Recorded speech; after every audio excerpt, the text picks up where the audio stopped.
We live in an age of political correctness, #MeToo, and instant information with social media. Many people, both ordinary and famous, have lost jobs, faced charges, and had irreparable harm done to their reputations.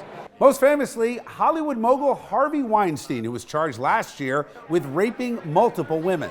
The list of the accused goes on. R. Kelly, Bill Cosby, Kevin Spacey, even Michael Jackson, who's been dead for 10 years. And now we can add Dr. Martin Luther King Jr. to that list. According to research done by King's Pulitzer Prize-winning biographer, the civil rights leader was in the room while his friend raped a woman in the 1960s. David J. Garrow's reporting in a conservative British magazine is based on recently released FBI reports of surveillance of Dr. King. Joining me now is that author, David Garrow. So first question is, why the release of these documents now? The National Archives put all of these documents up on their webpage just over a year ago. That is something they had to do pursuant to a federal statute passed in the early 1990s. Does this just show an indicator? Is this just an indicator for people to realize that some of the great men in history obviously were human, they had flaws, they did some things that you could never judge today, but can Americans handle the truth about history without tearing down all of the historical figures that helped make America great? To me, the bottom line of this new material is that the abuse of women by powerful men was widespread in American society, long before, stories of the last 2 years. We know that President John F. Kennedy in the White House coerced an intern into performing a sex act while he, the president, looked on.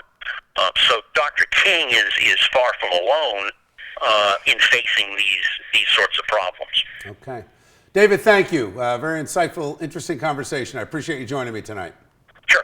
Thank you very much. Take care. So how do we handle information like this about great historical figures? Let's ask tonight's A+ panel. We're joined by Republican strategist Jeanette Hoffman. Great to see you, Jeanette. Thanks, Bill. And Democratic strategist and attorney Bill Caruso. Good to see you, Bill. Hey, Bill. Jeanette, I'll start with you.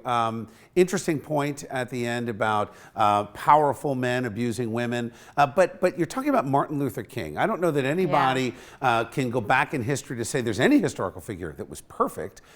This sounds pretty bad, but again, you're going back 50, 60 years. Yeah, and let's not forget that Martin Luther King is not here to defend himself from this potential crime. However, the FBI does seem to have this on tape, and what I found interesting is that there's going to be more that's going to be released in the next year to come. So, it's shocking, but like you said, these historical figures, they were human, they were not perfect, and a lot of bad things did happen.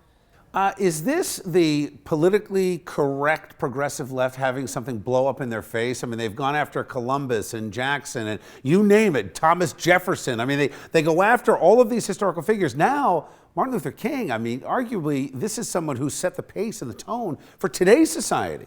Well, and it can't be selective outrage, right? If we're going to be outraged over this, we have to be outraged over it. And yeah, this is bottomless. We don't know where it ends. Let's get our facts right. If there is something really here, then we should be taking down statues. We should be going through the whole rigmarole. Absolutely. No, I don't think so. True. I think we need to honor history and keep history in its place and learn about it and learn that these historical figures weren't perfect, but we need to learn from it and move forward. All right. Thank you, guys.